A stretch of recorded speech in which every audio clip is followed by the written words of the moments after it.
الحمد لله نحمده ونستعينه ونستغفره ونؤمن به ونتوكل عليه ونعوذ بالله من شرور أنفسنا ومن سيئات أعمالنا من يهده الله فلا مضل له ومن يضلله فلا هادي له ونشهد أن لا إله إلا الله وحده لا شريك له ونشهد أن سيدنا ومولانا محمدا عبده ورسوله صلى الله تبارك وتعالى عليه وعلى آله وصحبه وسلم تسليما كثيرا أما بعد فأعوذ بالله من الشيطان الرجيم بسم الله الرحمن الرحيم وإذا سألك عبادي عني فإني قريب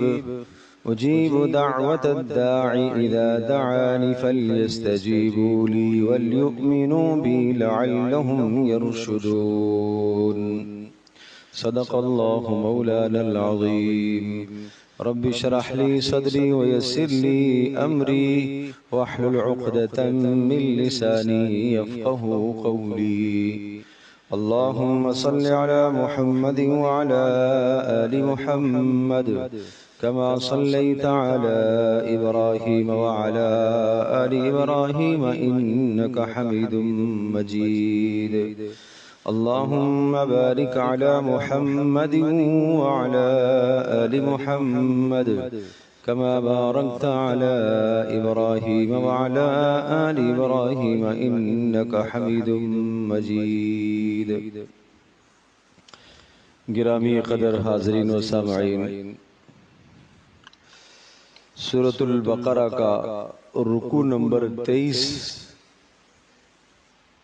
اس مبارک رکوع میں اللہ جل جلالہ نے روزے کے احکام اور مسائل کو ذکر فرمایا۔ یہ کل 6 آیات ہیں جو روزے کے مسائل احکام کو بیان کرتی ہیں۔ ان 6 آیات میں سے درمیان میں ایک آیت ایسی بھی ہے جو دعا کی اہمیت اور فضیلت کو ظاہر کرتی ہے اور دعا کے آداب سکھاتی ہے۔ پہلے بھی روزے کا ذکر ہے، بعد میں بھی روزے کا ذکر ہے، بیچ میں آیت آئی ہے جس میں دعا کا بیان ہے، جس میں دعا کی ترغیب بھی ہے اور ساتھ ساتھ دعا کرنے کے آداب بھی ہیں۔ تو اس سے یہ معلوم ہوا کہ دعا اور روزے کا آپس میں بڑا گہرا تعلق ہے، اس لیے دعا کو درمیان میں ذکر فرمایا اور روزے کے جو احکام اور مسائل ذکر فرمائے تھے، پہلی بات تو یہ فرمائی کہ اے ایمان والو، تمہارے اوپر روزہ فرض کیا گیا ہے۔ ظاہر ہے صبح سے لے کر شام تک اپنے آپ کو بھوکا پیاسا رکھنا ایک مشقت ہے، تکلیف ہے، لیکن ایسی تکلیف بھی نہیں ہے جو کہ ناممکن ہے، آدمی نہ کر سکے۔ ساتھ رخصت بتا دی کہ اگر آپ بیمار ہیں تو ٹھیک ہے، آپ بعد میں رکھ لیجئے گا۔ ایسی بیماری ہے کہ روزہ رکھنے سے کمزور ہو جانے کا خدشہ ہے یا بہت زیادہ تکلیف کے بڑھ جانے کا خدشہ ہے تو آپ بعد میں رکھ لینا۔ اچھا، اگر آپ مسافر ہیں تو سفر میں آپ کو مشقت آ رہی ہے تو ٹھیک ہے، بعد میں قضا کر لینا۔ اور ساتھ ساتھ یہ بھی ارشاد فرمایا کہ اللہ تبارک و تعالیٰ تمہارے لیے آسانیاں چاہتا ہے۔ بڑی پیاری بات ہے، ذہن نشین فرمائیے۔ حکم دیا کہ روزے رکھو، اے اللہ یہ تو مشقت ہے، تو جواب آ گیا کہ یہ صرف تمہارے اوپر نہیں ہے، تم سے پہلوں پر بھی فرض کیے گئے تھے۔ اچھا، اے اللہ کتنا عرصہ رکھیں گے؟ ایام معدودات، چند دن کی تو بات ہے، 29 یا 30 روزے رکھنے ہیں، فائدہ تمہیں بہت زیادہ ہوگا، لعلکم تتقون، تمہاری زندگی بدل جائے گی اس سے، اگر صحیح طرح سے تم روزے رکھو گے تو تمہاری زندگی بدل جائے گی۔ اور پھر ساتھ ساتھ رمضان کے مہینے کے فضائل بھی ذکر فرما دیے کہ یہ وہ مہینہ عظیم الشان ہے کہ جس میں اللہ نے قرآن اتارا ہے۔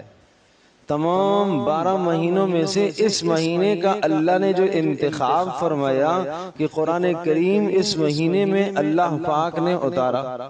کیسے کہ آسمان تک، یعنی لوح محفوظ سے لے کر آسمان تک، آسمان دنیا تک، ایک ہی رات میں، لیلۃ القدر کی رات میں اللہ نے اتارا۔ اور وہ لیلۃ القدر کب آتی ہے؟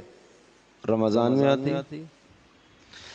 پھر اس کے بعد فرمایا کہ اللہ تمہارے لیے آسانیاں چاہتا ہے، مشقت نہیں ڈالنا چاہتا۔ اور پھر ارشاد فرمایا کہ تمہیں اللہ کا شکر گزار بننا چاہیے۔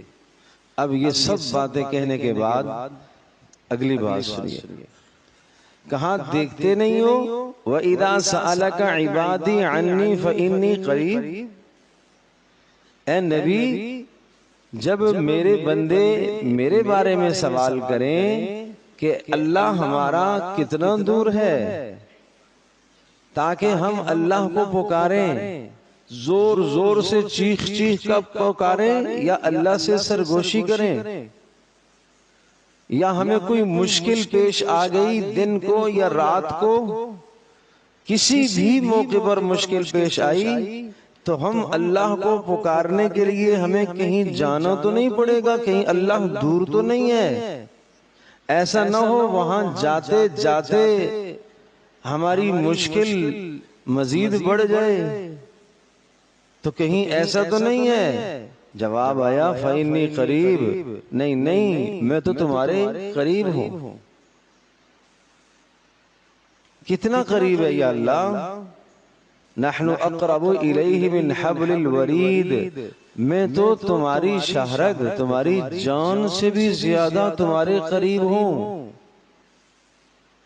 اچھا اب اگلی بات سنیے گا، اجیب دعوت الداعی اذا دعان، کہ جب بھی کوئی دعا کرنے والا، پکارنے والا، فریاد کرنے والا، حاجت مانگنے والا میرے سامنے ہاتھ پھیلاتا ہے، جب بھی پھیلاتا ہے، دن کو پھیلائے، رات کو پھیلائے، اندھیرے میں پھیلائے، روشنی میں ہاتھ پھیلائے، سب لوگوں کے سامنے کرے، تنہائی میں بیٹھ کر کرے، جس وقت کرے، جس وقت کرے، جس مشکل میں کرے، جس مصیبت میں وہ کرے، ہاتھ اٹھانے کا موقع نہیں ہے، دل دل میں کرے، زور زور سے چیخنا پکارنا ضروری نہیں ہے، دل دل میں کرے، اونٹ بھی نہ ہلیں، لب بھی نہ ہلیں، کہ اگر اونٹ ہل گئے، ہاتھ اٹھا دیے تو سامنے کوئی دشمن ہے مار دے گا، یا اللہ اب کیسے دعا کروں، دل دل میں کر لو۔ اجیب دعوت الداعی اذا دعان، کہ جب کوئی بندہ مجھے پکارتا ہے اور مجھ سے اپنی فریاد کرتا ہے اور مجھ سے اپنی حاجت اور ضرورت کو بیان کرتا ہے، اجیب، تو میں اس کی ضرورت کو فوری پورا کرتا ہوں۔ یہ ترغیب اس لیے ہے کہ پیچھے بات آئی روزے کی، تو پھر میری بات مان لو نا، میں تمہاری حاجتوں کو جب پورا کرتا ہوں تو روزے کا حکم میری طرف سے آیا، تو اس کو تم کیوں نہیں مانتے ہو؟ اس کو قبول کر لو۔ اب اگلا جملہ سنیے، فَلْيَسْتَجِيبُوا لِي وَلْيُؤْمِنُوا بِي لَعَلَّهُمْ يَرْشُدُونَ، جب میں تمہاری ہر مشکل میں کام آتا ہوں، میں تمہاری ہر فریاد کو سنتا ہوں، میں تمہاری دعا کو قبول کرتا ہوں، اور کام بنانے کے لیے جو اسباب ہوتے ہیں نا، میں ایک کام کرنے لگا ہوں، میں ایک کاروبار کرنے لگا ہوں، اس کاروبار کے لیے کیا چاہیے؟ مجھے کوئی سرمایہ چاہیے نا، یہ سبب ہے۔ تو اپنے کام بنانے کے لیے جس طرح سے اسباب ہیں، اسی طرح سے اسباب میں سے ایک بہترین سبب دعا بھی ہے. نہیں سمجھے؟ مگر ہم وہ اسباب لے لیتے ہیں، یہ اسباب ہم چھوڑ دیتے ہیں. وہ اسباب بڑی زور و شور سے ہم جمع کرتے ہیں، مگر یہ جو سب سے مؤثر سبب ہے دعا، اس کو ہم نہیں چھیڑتے. ہم سمجھتے ہیں کہ میں کماؤں گا پیسے سے، اور میں کماؤں گا محنت سے، اور میں کھاؤں گا اپنی محنت سے. اس میں اللہ تبارک و تعالیٰ کی رحمت کا کیا دخل ہے؟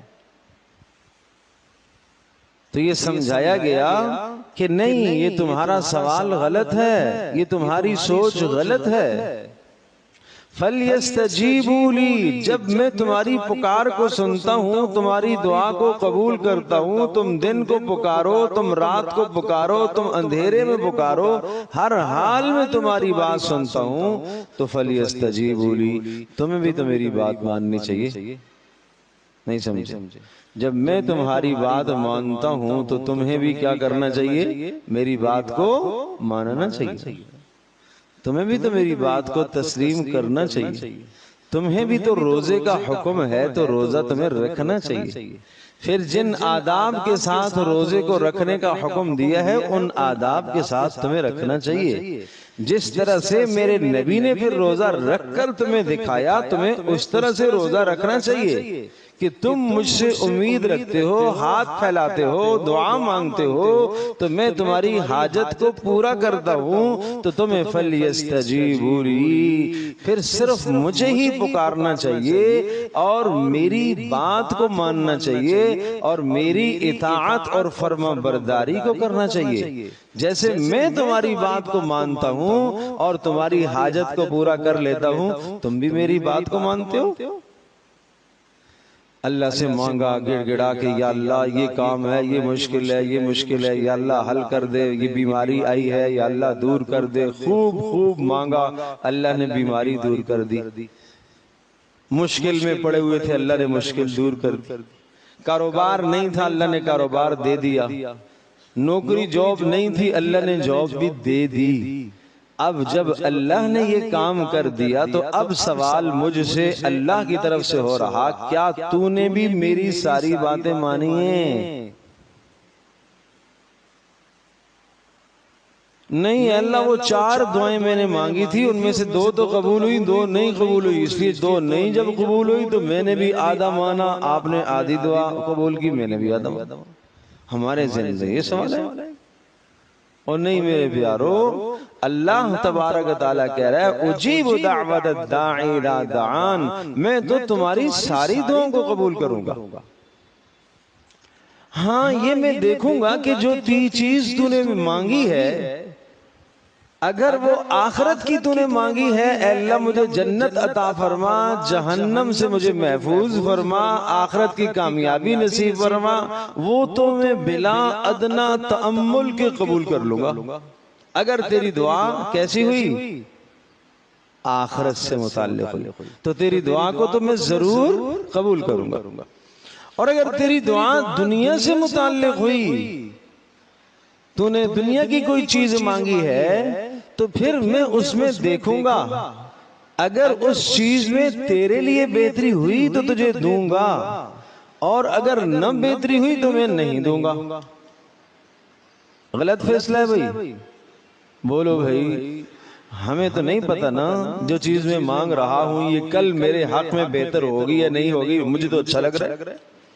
عَسَىٰ أَن تُحِبُّوا شَيْئًا وَهُوَ كُرْهٌ لَكُمْ، کچھ چیز تمہیں پسند ہوگی، محبوب ہوگی، لیکن حقیقت میں وہ تمہارے لیے آگے جا کر بری بن جائے گی.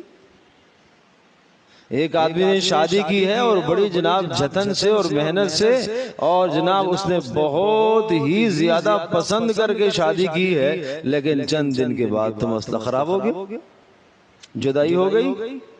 اب یہ تو سمجھ رہا تھا کیا یہ اس لیے لے کے آیا تھا کہ چند دن کے بعد جدائی کر دیں گے؟ نہیں نہیں، یہ تو شادی اس لیے کر کے لایا تھا کہ میں ساری زندگی اسی کے ساتھ گزاروں گا. لیکن اسے تو نہیں پتا تھا.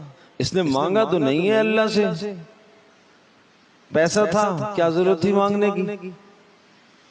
تو فرمایا کہ اگر دنیا کی چیز ہوگی تو میں دیکھوں گا اس میں اگر بہتری ہے تو میں تمہیں ضرور دے دوں گا، اگر تمہاری بہتری ہوئی تو میں تمہیں ضرور دے دوں گا، اور اگر اس میں تمہاری بہتری نہ ہوئی تو پھر میں کیا کروں گا؟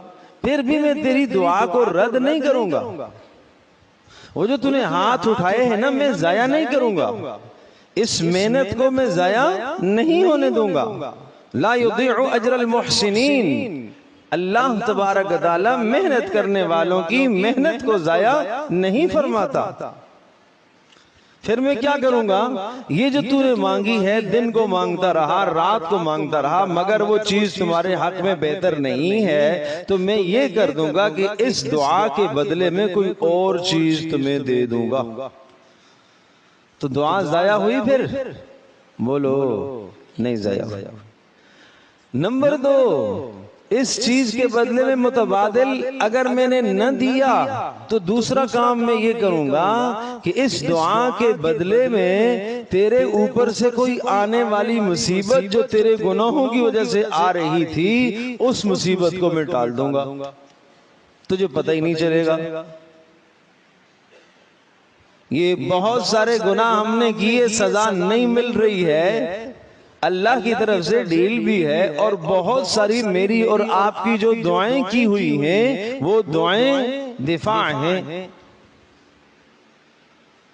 تو پہلا کام تو یہ کروں گا کہ اس میں اگر بہتری ہوئی دنیا کی چیز میں تو میں تمہیں دے دوں گا، بہتری نہیں ہوئی تو میں نہیں دوں گا، اس کا متبادل کوئی اور چیز نعم البدل اس سے اچھی چیز دوں گا۔ یہ بات یاد رکھیے گا، اس سے اچھی چیز دوں گا جو تُو نے مانگی، اور اگر یہ بھی میں نے نہ کیا تو پھر جو تیرے گناہوں کی وجہ سے تیرے اوپر آنے والی کوئی مصیبت تھی اس مصیبت کو میں ٹال دوں گا۔ اور تیسری صورت یہ ہوگی اگر میں نے یہ بھی نہ کیا تو پھر میں کیا کروں گا؟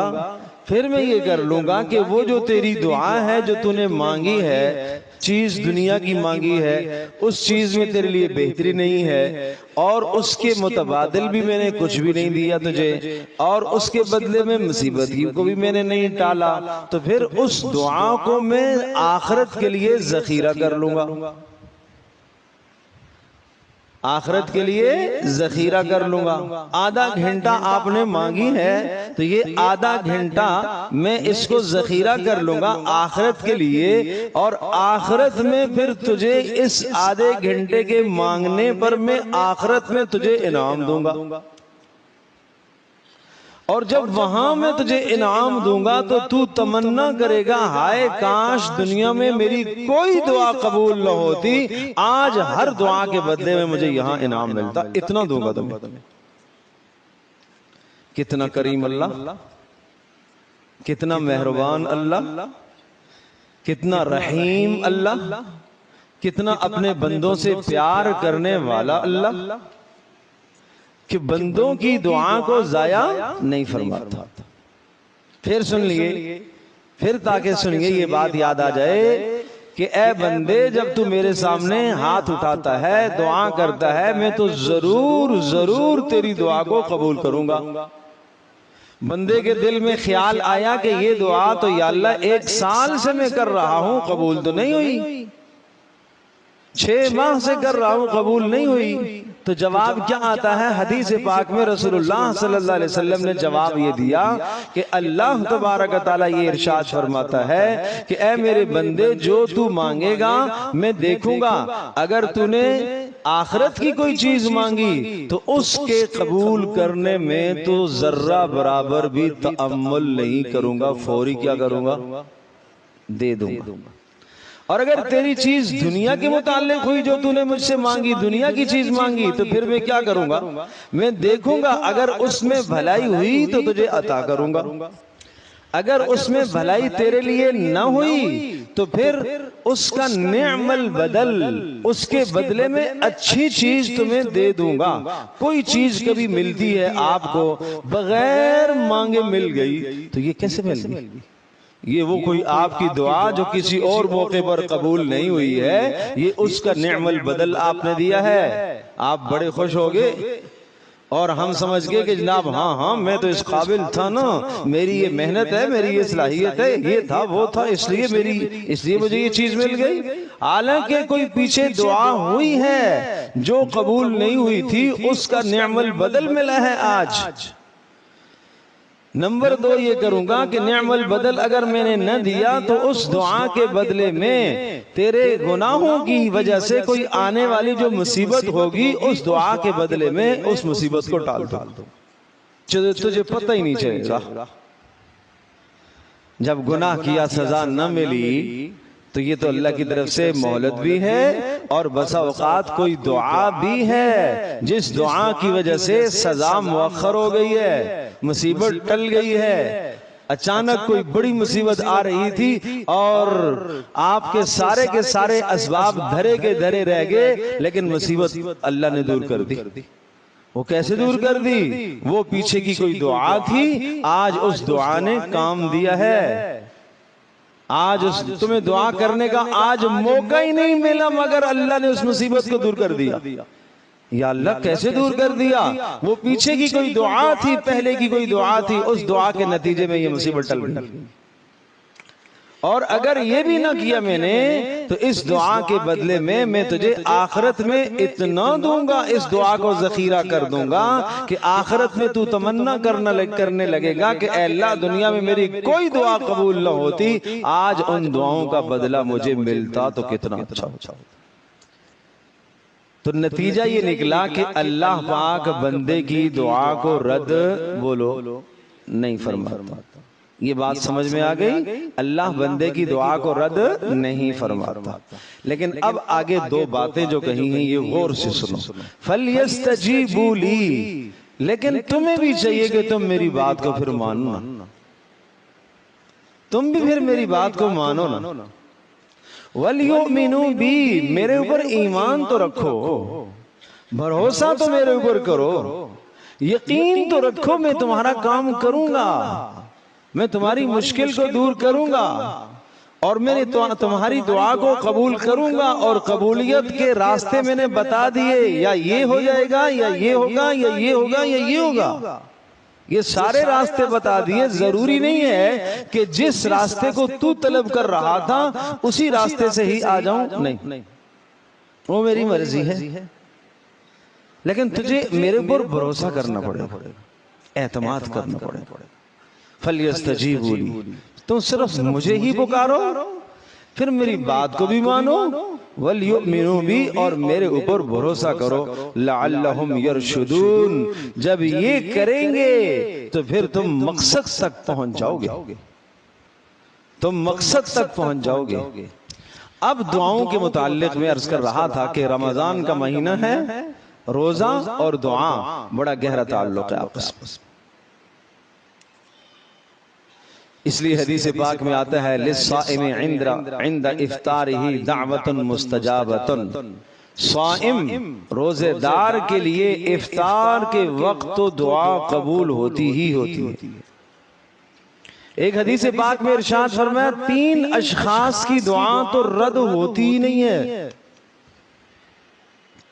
3 اشخاص کی دعا رد نہیں ہوتی۔ نمبر 1 الامام العادل، عدل و انصاف کرنے والا بادشاہ، حکمران، عدل کرنے والا، انصاف کرنے والا، وہ جب اللہ سے مانگتا ہے اللہ اس کی دعا کو رد نہیں کرتا۔ نمبر 2 للصائم عند افطارہ، روزے دار کی دعا افطار کے وقت رد نہیں ہوتی، افطار کے وقت رد نہیں ہوتی۔ اور نمبر 3 مظلوم کی دعا رد نہیں ہوتی۔ پھر اللہ یہاں تو قسم کھا کر کہتا ہے کہ مجھے میری ذات اور مجھے میری عزت و جلال کی قسم، میں اس مظلوم کی فریاد کو ضرور پہنچوں گا، ولو بعد حین، اگر کچھ وقت لگ جائے تو لگ جائے گا، لیکن میں اس کی مدد ضرور کروں گا۔ وقت کیوں لگے گا؟ وقت اس لیے نہیں لگے گا کہ اللہ کوئی فوری انتظام نہیں کر سکتا، اللہ قادر۔ وقت اس لیے لگے گا کہ تھوڑا سا اس کا امتحان بھی مطلوب ہے، تھوڑا سا اس کا امتحان بھی تو مطلوب ہے کہ یہ کیا کرتا ہے، ایک بار دعا کر کے بھاگ جاتا ہے یا بار بار میری طرف تضرع کرتا ہے؟ ایک بار دعا کی قبول نہیں ہوئی تو اب کہاں جاتا ہے، کسی اور کے پاس تو نہیں جا رہا۔ ہاں، اس کا بھی امتحان مقصود ہے نا، اس کا بھی امتحان مطلوب ہے۔ تو ان تین اشخاص کی میں دعا رد نہیں کرتا۔ تو اس لیے میرے عزیز دوستو اور بزرگوں، یہ مبارک مہینہ دعاؤں کا ہے۔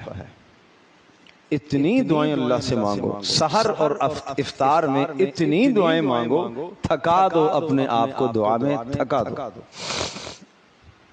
اب ساتھ رسول اللہ صلی اللہ علیہ وسلم کے ارشاد کے مطابق دعاؤں کے ساتھ کچھ چیزوں کو اور جوڑیں تاکہ دعا کی قبولیت یقینی ہو جائے۔ نمبر 1، دعا قبول یقیناً ہوگی۔ نمبر ایک پہلی بات شرط کے طور پر لازمی ہے، اگر یہ نہیں ہوگی تو دعا پھر قبول نہیں ہوگی۔ شرط ہے کیا؟ اکل حلال، پیٹ میں حلال گیا ہوا ہو، بس۔ دعا کا اور حلال مال کا بڑا گہرا تعلق ہے آپس میں۔ اگر حرام کا لقمہ چلا گیا، یا جسم پر لباس حرام کا پہنا ہوا ہے، یا جسم نے پرورش پائی ہوئی ہے حرام مال سے، تو پھر دعا قبول نہیں ہوگی۔ اب کیا کریں؟ پہلے حرام سے توبہ کر لو، اس کو چھوڑ دو، جو کمایا چھوڑ دو۔ اگر ایسی کیفیت ہے کمائی کی کہ اب کوئی اور چارہ کار نہیں ہے تمہارے لیے، تو گزارا کرو، اچھا تلاش کرو، حلال تلاش کرو، اس طور سے تلاش کرو جس طرح سے بے روزگار آدمی تلاش کیا کرتا ہے، اور ساتھ ساتھ اللہ سے توبہ بھی کرتے رہو کہ اللہ میں مجبور ہوں اس حالت میں، لیکن واقعتاً جیسے مجبور آدمی ہوتا ہے ایسے بن کر مانگے اللہ سے، اے اللہ میرے لیے حلال کا انتظام فرما۔ اور اگر فوری طور پر اس حرام سے علیحدہ ہونا ممکن ہے، فوری ہو جاؤ۔ لیکن اگر ممکن نہیں ہے، گھر میں فاقہ آنے کا خدشہ ہے، مر جانے کا خدشہ ہے، شدید تکلیف میں پڑ جانے کا خدشہ ہے، تو یہاں یہی گنجائش دی ہے کہ کچھ وقت کے لیے اس کو اختیار کر لو، اللہ سے توبہ اور استغفار کرتے رہو۔ اکل حلال، رسول اللہ صلی اللہ علیہ وسلم نے یوں سمجھایا کہ ایک شخص دعا کے لیے ہاتھ اٹھاتا ہے اور اغبر سر سے لے کر پیر تک اتنا لمبا سفر حج کے لیے سفر کر کے آیا، احرام باندھا ہوا ہے، اور اتنا طویل سفر کر کے آیا کہ پورا کا پورا جسم اور پورے کے پورا احرام جو اوپر لپٹا ہوا ہے چادریں گرد و غبار سے بھری ہوئی، اتنے دور سے آیا اللہ کو منانے کے لیے، ٹھیک ہے، اور بال بھی بکھرے ہوئے پرگندہ بال ہیں، اس کے میل کچیل بھی ہے، صفائی کا موقع ہی نہیں ملا کیونکہ حالت احرام میں ہے، کنگھا بھی نہیں کر سکتا اس لیے کہ حالت احرام میں ہے۔ وہ آ کے بیت اللہ کے سامنے کھڑے ہوتا ہے، ہاتھ اٹھاتا ہے، اے میرے اللہ میری دعا کو قبول کر لے، لیکن فرمایا مطعمہ حرام، پیٹ میں حرام ہے، مشربہ حرام، پیا بھی اس نے حرام کا ہے، ملبسہ حرام، جسم پر لباس بھی حرام کا ہے، فَأَنَّا يُسْتَجَابُ لَهُ، اس کی دعا کیسے قبول ہو سکتی؟ اس کی دعا کیسے قبول ہو سکتی؟ تو ایک پہلی بنیاد جو شرط ہے وہ اکل حلال ہے۔ دوسری بات، دعا قبول جب ہوتی ہے کہ جب انسان اللہ پاک سے پر امید ہوتا ہے، وَلْيُؤْمِنُوا بِي، اعتماد کرنا میرے اوپر کہ میں تیری دعا کو قبول کروں گا، اعتماد کر، پر امید ہوتا ہے، مایوس نہیں ہونا، مایوس ہو کر دعا چھوڑنی نہیں ہے، لگے رہنا ہے۔ تیسری بات، دل جمعی کے ساتھ توجہ اور دل جمعی کے ساتھ دعا کرنی ہے، یہ نہیں کہ میں نے ہاتھ تو اٹھائے ہوئے ہیں، دیکھ ادھر رہا ہوں ادھر رہا ہوں ادھر رہا ہوں، کسی اور سوچ میں لگا ہوا ہوں۔ دل جمعی کا مطلب کیا ہوا کہ جناب میں سر سے لے کر پیر تک ایک ہی ذات اللہ کی طرف متوجہ ہوں، میرا دماغ بھی ادھر لگا ہوا ہے، زبان بھی یہیں چل رہی ہے، اور میرے ہاتھ بھی اسی کے سامنے اٹھے ہوئے ہیں، اور میرا چہرہ بھی سوالی بنا ہوا ہے، اور شکل بھی سوالی کی بری ہوئی ہے، تو بیٹھنا بھی میرا کیا ہے، سوالی کے انداز کا ہے۔ تو یہ ہے بات، پھر اس کو کہیں گے دل جمعی، اس کو کہیں گے دل جمعی، تھکا دینا اپنے آپ کو۔ ٹھیک ہے جی، تو عقل حلال بھی ہونا چاہیے، اور اس کے بعد میں نے کیا عرض کیا کہ عقل حلال کے بعد اللہ سے پر امید بھی ہونا چاہیے، اور تیسری بات کیا عرض کی کہ دل جمعی کے ساتھ دعا کرنی چاہیے، اور چوتھی بات یہ ہے کہ دعا کے اول میں اللہ کی حمد و ثنا کرنی چاہیے اور درود شریف پڑھنا چاہیے۔ دعا کے اول میں اللہ کی حمد و ثنا کرنی چاہیے اور درود شریف پڑھنا چاہیے۔ اب حمد و ثنا میں ہمیں کیا معلوم کہ حمد و ثنا کیا ہے؟ بھائی اللہ کی تعریف کرنی ہے نا، اپنی زبان میں کر لو، اپنی زبان میں نہیں کر پاتے ہو تو سورۃ الفاتحہ اللہ کی حمد ہے، لا الہ الا اللہ وحدہ لا شریک لہ یہ اللہ کی حمد ہے، سبحان اللہ والحمد للہ ولا الہ الا اللہ واللہ اکبر یہ اللہ کی حمد و ثنا ہے۔ یا اللہ یا رحمان اللہ کے نام یاد ہیں یہ پڑھ لو، یہ اللہ کی حمد و ثنا ہی ہے۔ اے اللہ تو آسمانوں کو پیدا کرنے والا ہے، اے اللہ زمینوں کا بنانے والا تو ہے، اے اللہ ساری کائنات کا تو خالق ہے، سب کو تو روزیاں دیتا ہے، اے اللہ میری روزی کا مسئلہ بھی حل کر دے، یوں مانگو تیرے لیے اے اللہ کیا مشکل ہے۔ اور نمبر 5 اپنی بے بسی کا اعتراف کرو، اپنی بے بسی کا، اے اللہ میں کچھ نہیں، میرے اسباب کچھ نہیں ہیں، اے اللہ اصل تو تیری طرف سے مدد آئے گی، میں کچھ نہیں ہوں، میرے اسباب کچھ نہیں۔ یہ ہے پیغمبروں کا طریقہ جو قرآن کریم کے اندر اللہ پاک نے دعا کا ذکر فرمایا۔ تو اس طرح سے افطار اور سحر میں دل جمعی کے ساتھ، عقل حلال کے ساتھ، اور اسی طرح سے خوب اللہ سے پر امید ہو کر، اور شروع میں حمد و ثنا اور درود شریف پڑھ کر، اور خوب دل جمعی کے ساتھ گڑ گڑا کر اللہ سے مانگو، یہ مہینہ دعا کا مہینہ ہے۔ تو کوئی افطار میرا بغیر دعا کے نہ ہو، اور اچھی طرح سے دعا، اور کوئی سحر میری بغیر دعا کے نہ ہو، اور کوئی دن ایسا نہ ہو جس دن میں نے ہر نماز کے بعد اللہ کے سامنے ہاتھ نہ اٹھائے ہوں۔ میں کبھی کبھی اپنے پیارے دوستوں کو دیکھتا ہوں جیسے ہی اسلام پھرتا ہے بھاگ رہے ہوتے۔ اللہ اکبر، کیوں بھائی کیا جلدی ہے، کیا جلدی ہے؟ جلدی بھی ہوتی ہے۔ ایمرجنسی کا مطلب یہ ہے کہ اگر میں یہاں دعا میں بیٹھ گیا تو میرا شدید بڑا نقصان ہو جائے گا، اس کو کہتے ہیں ایمرجنسی۔ گھر میں کوئی بیمار پڑا ہوا ہے، جلدی جلدی آیا تھا، اماں نماز پڑھ کے بس فوری بھاگا ہوا ہے، ایمرجنسی ہے، ٹھیک ہے جاؤ۔ لیکن باہر جا کے گپیں ہی لگانی ہے تو پھر تو کم از کم دعا میں لگو تھوڑا سا۔ نمازوں ضروری نہیں ہے کہ آپ امام کے پابند ہیں، نہ امام آپ کا پابند ہے، نماز کے بعد آپ دعا کریں، جتنی لمبی کرنا چاہتے ہیں آپ کریں، امام کے ساتھ آپ آمین کہنا، کوئی پابندی نہیں ہے، نہ کریں۔ آپ کا اور امام کا تعلق سلام پر ختم ہو گیا ہے، اب آپ اپنے اوراد و وظائف پڑھیں، امام اپنی دعا کرے۔ اور اگر آپ امام کے ساتھ تبرک کے طور پر جناب ہاتھ اٹھا لیتے ہیں، اٹھا لیے جی، امام صاحب نے ہاتھ اٹھائے میں نے بھی اٹھا لیا، امام صاحب نے آمین کہا میں نے کیا مانگا ہے تُنے؟ پتہ نہیں میں کیا مانگا، جو کچھ امام صاحب نے مانگا۔ تو اس کا مطلب یہ ہوا ہے کہ مجھے کوئی دعا سے سروکار نہیں ہے، کوئی دعا سے کوئی خاص غرض نہیں ہے۔ صدر صاحب کے پاس گئے ہیں، بس وہ محلے کا ایک آدمی تھا تو میں بھی ساتھ چلا گیا، تو نے بھی کچھ مانگا ہے؟ نہیں مانگا تو کچھ بھی نہیں ہے، بس میں بھی چلا گیا تھا ایسے۔ میرے پیارو، نماز کے بعد دعائیں قبول ہوتی ہیں، دل جمعی کے ساتھ اللہ سے مانگا کرو، اللہ سے مانگا کرو، بس فرضی نہ ہاتھ اٹھایا کرو، اور فرضی ہاتھ اٹھا کر بس یوں کر لیا کرو اور پھر جاؤ بھاگو، کچھ پتہ ہی نہیں ہے اللہ کے بندے نے کیا دعا مانگی، ایسا نہ کرو، یہ دعا کے ساتھ مذاق ہے بھائی، یہ اللہ کے دربار کے ساتھ مذاق ہے، یہ مذاق نہ اڑایا کرو۔ دنیا میں بہت جگہ مذاق کرنے کی، دین نہیں ہے مذاق کرنے کا۔ الدعاء مخ العبادہ، عبادت کا خلاصہ تو دعا ہی تو ہے، اور نہ مانگنے پر اللہ ناراض ہوتا ہے۔